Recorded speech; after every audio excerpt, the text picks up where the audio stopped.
Là một mẫu cạm 9cm và bên em thì vẫn đang cung cấp đầy đủ từ 9 đến 12, 14 và 16cm, 18cm. Với những mẫu này thì bên em đều có hỗ trợ làm bàn cũng như là làm bàn đạp cũng như là dây phanh.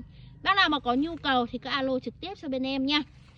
Em sẽ giới thiệu qua một chút về cái mẫu cạm 9cm này. Hôm nay thì em đã đem ra đây để bày ra đây rồi thì các bác có thể nhìn kỹ. Tất cả những mẫu cạm thì nó đều cơ cấu hoạt động giống nhau và nó hoàn toàn là có một chiếc lẫy ở bên như thế này. Thì các bác chỉ cần việc cài vào, mở ra, cài vào như này thôi là cơ cấu hoạt động là các bác có thể là đánh vào những lối đi của các con mồi nhé các bác nhé.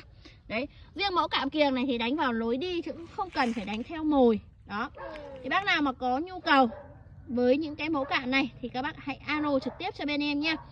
Với đầu số điện thoại em luôn để trước màn hình, các bác alo để được tư vấn kỹ hơn cũng như là được mua hàng, đúng không ạ? Xin chào và hẹn gặp lại.